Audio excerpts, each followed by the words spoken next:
Good morning, Timberwolves. Miss Robolino coming in today with a quick little video instruction guide over today's, tomorrow and Wednesday's project. We're super excited to introduce to you the Cotton Cattle Railroad board game. So if you can just kind of get it from the title, you are going to be creating a board game with some of your peers. So please take a moment, listen to the instructions, and look at the handout to kind of go through.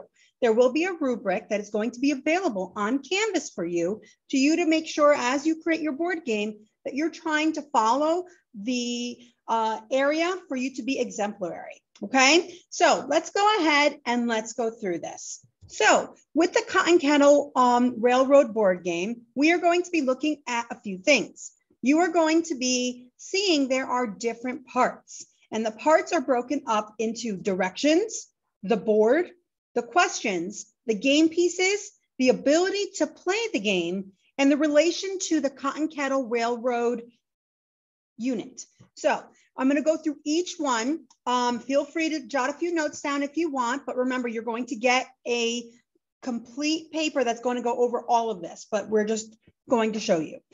So the first point of this is going to be the directions. The directions are worth 20 points. So if you don't have directions, you're going to lose 20 points off the bat. Excuse me.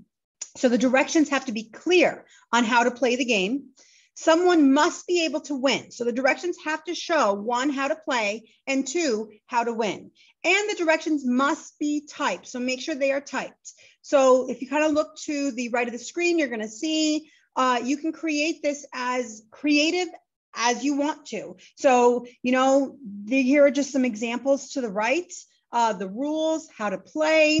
You don't need 20 rules. You can keep it as simple as possible, but make sure as you read it, if one of you writes it, have the other one read it to see if it makes sense. Make sure you read it and try and think about how that means to someone else. You want to make sure that they are clear and not confusing. Okay, so I do have some other examples for you on the next slide, so you can kind of take a look at this. And remember, this PowerPoint will be available on Canvas for you too. So rules of the board game, directions are going to be listed. You can highlight, you can number, you can bullet point. Just go ahead and just kind of think about how you want them to go. And make sure that you look at the rubric and see kind of what is going to give you those full points. And we'll look at the rubric towards the end. Okay, the next part we're going to be looking at is going to be the board game creation. This is worth 15 points. So just with the directions and the board game, you're looking at 20, 35 points already off the bat. So if you don't do these things, that's minus 35 off the bat, okay? That's below a 70. So the game should be neat. It needs to be creative, colorful, and interesting. You want someone to be able to play your game. I mean, you want to play your game, so make sure it's nothing boring, okay? But again, take your time and think about what and how you want to create this game, okay? You can use cardboard, foam board, old board games. You can refurbish them. Construction paper. If you have other ideas, ask your teacher and we'll let you know if it's okay to use them. I plan on bringing in some boxes and you can cut them out. If you have boxes at home, cereal boxes, these are all things you can do. You can go ahead and paint the cereal box, a color, black or white, and then go ahead and create from there.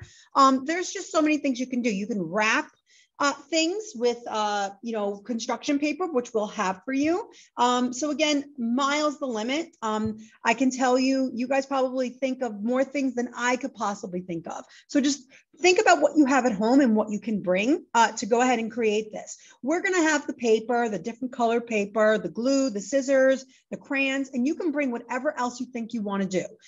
You can bring yarn if you want to go ahead and outline your space with yarn. Whatever it is that you want to do. I had students create things with sticks because they made something similar to Chutes and Ladders and they used little toothpicks to create it because they wanted it to be a 3D type of game. These are things that you can do. Get creative. Think about what you want to do.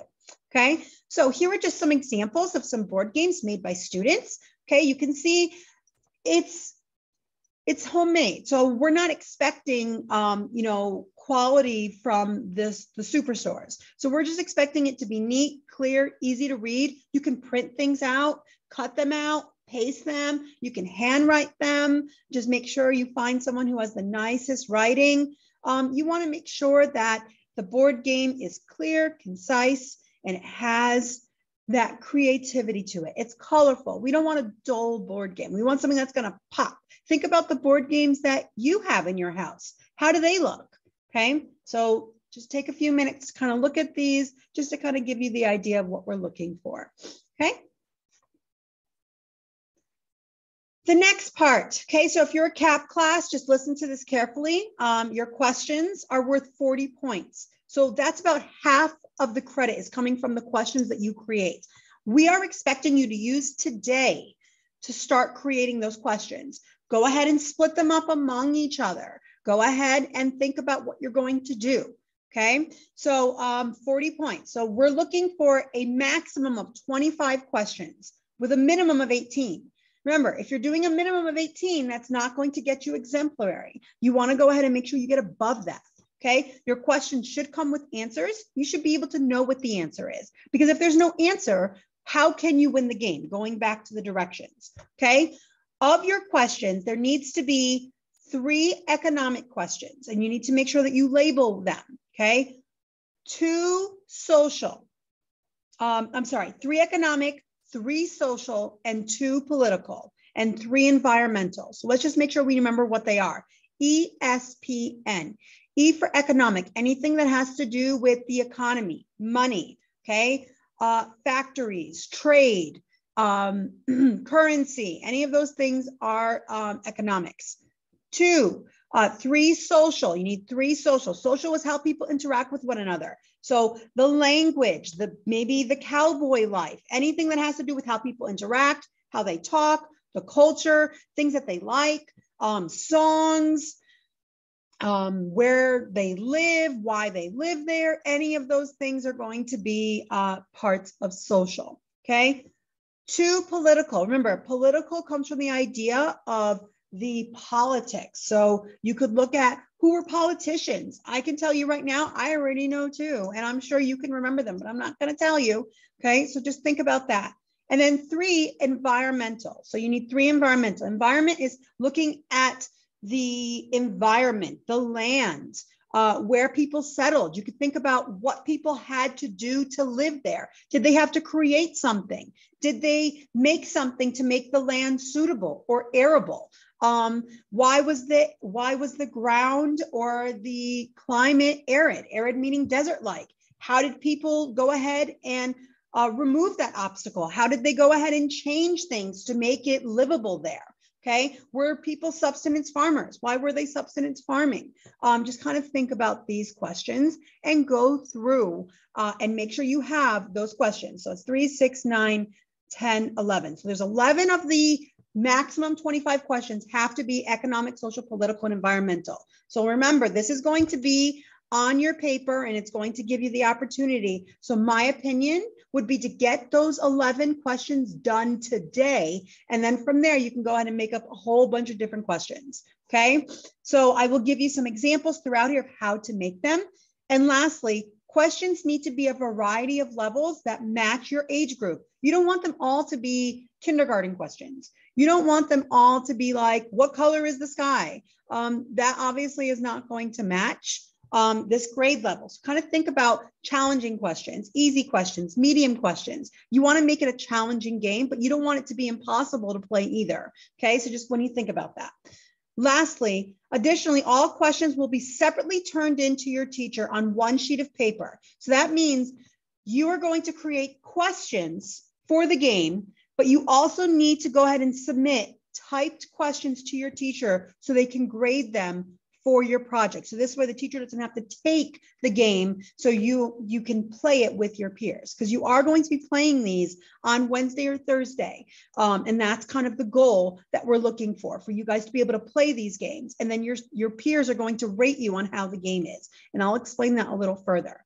So think about that. So have someone type it. We have Chromebooks. Okay, go ahead and use them and start typing these up. You can share them with your teacher. You can print them and turn them in, but the questions need to be typed. But the ones for your game, they can be handwritten. However, because you're typing them, you may want to go ahead and print them and just paste them on, or just make cards. I mean, it's up to you how you want to do it. But remember, you're going to need 2 copies of these questions, one for your teacher and one for your game.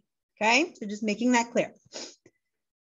Now, here's ACCA. I'm not going to go into detail with this because I went through it with CAP, but with ACCA, you are going to have a maximum of 18 questions to submit with a minimum of 13. Remember, 13 is not going to get you that 100. So make sure you look at the rubric. Okay. Of the questions, you are submitting 2, 4, 6, 8. You're submitting 8 of those questions to be 2 economic, 2 social, 2 political, and 2 environmental. Okay. So remember, environmental has to do with the land, the way that things are, the environment. Okay. Rivers, land formations, climate, geography. Okay. Economic has to do with the economy, money, trade. Social has to do with how people interact with one another. Okay. So we could look at culture, language, interactions, social norms. 2 political, or we're looking at politics. So politicians, government involvement, laws, any of those things are going to be there for you. Okay. And then just make sure, again, you go through that you submit these questions on a separate piece of paper, along with whatever you have for your board game. So remember 2, 1 to your teacher and 1 for your game. Okay. So those are your questions. We've gone through the directions. We've gone through the board. We're going through the questions. And now let's go through the last 2 parts. Okay, so here are just some examples to show you of how you could submit these. You can be as fancy as you want. You can use PowerPoint, and I will definitely create another example of how to use PowerPoint to create things and make them pretty, just like you see here. You know, you can laminate things if your parents have laminators, just to make it a lot more easier so things don't rip. Sky's the limit on how you want to do things, okay? And that's something else that we can do too for your board. You can go ahead and use construction paper, and then we, the teachers, can go ahead and laminate them for you too. Those are things that we can do, okay? So let's see what else. Examples of questions we're looking at. So please make sure you're paying attention to this. Challenging question examples. Okay, here is just some examples. What challenges did? Okay, this is just starter sentences. What challenges did this person have?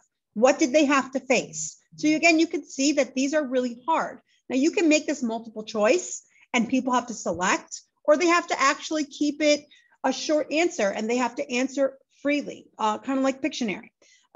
What were the effects of something? Okay, so what was the effect of blank? Okay, what were the cause? What caused this? So you see how these questions are a lot more critical thinking. You're looking at things that would happen. Okay, and you can always come up to your teacher and ask, do you think this is a difficult question? And we will be happy to guide you. Here are some easier question examples. In what year did this happen? Okay. Name that person. You can give a description of the person and say, who is it? Defining a word, vocabulary words. Okay. Where was? Okay. Where did this happen? Who was? When is? Why was?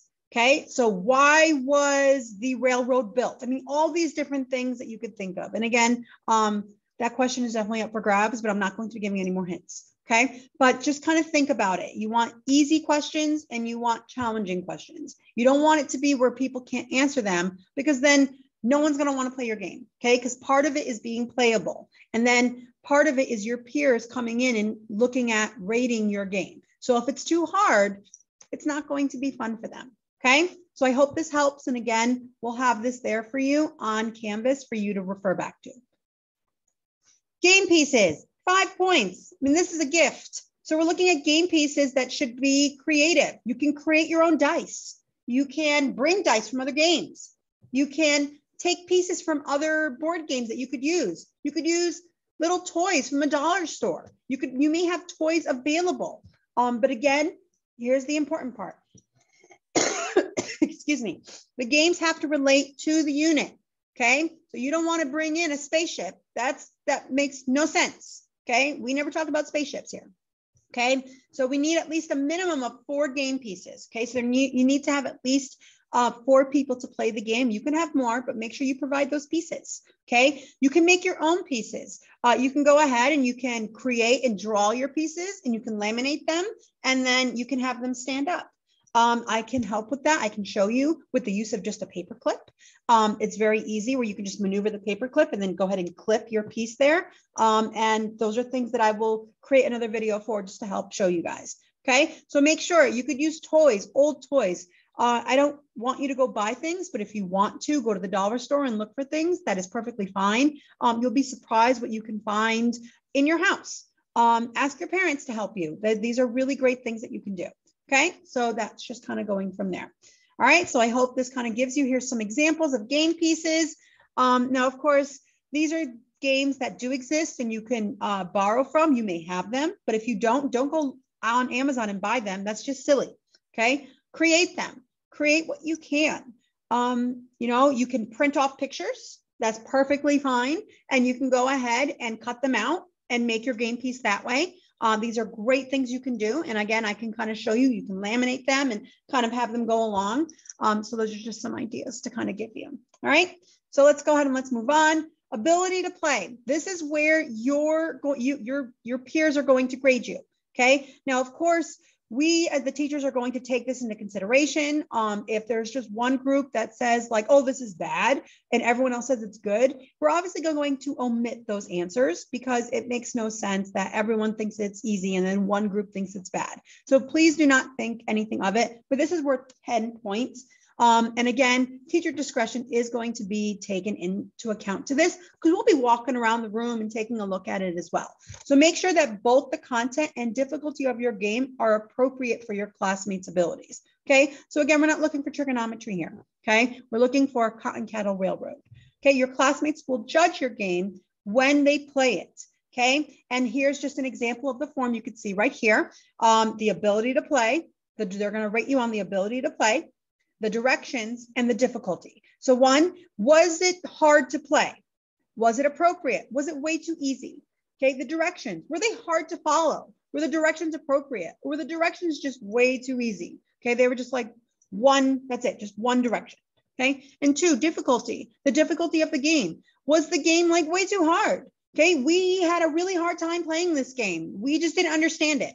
Okay, the game was appropriate. It was fun. Okay, so here you could see there is an area for you to mark an X, and the areas where there's like a big space, that's for students to leave comments. So when you're playing the game, you actually have to leave comments, and it's going to be one group that submits per game. So everyone in that group is going to go ahead and fill it out, not one per person, but one per playing group. Okay, and they're going to say, all right, the ability to play. If they say it's too hard, they have to leave comments. So remember, you're not just marking, you have to support it with facts. The directions were hard here. We didn't understand this part. Okay, number 6, it was confusing. It needs to be rewritten. So this is where you're going to go ahead and just remember, you're going to check where there's an X and mark it down. And then to the left is where you're leaving the comments on the ability, the directions, and the difficulty. We will go over this again and we'll show you on game day, but I just kind of wanted to bring this up to you. Okay, now, relationship to theme. This is worth 10 points. This is easy.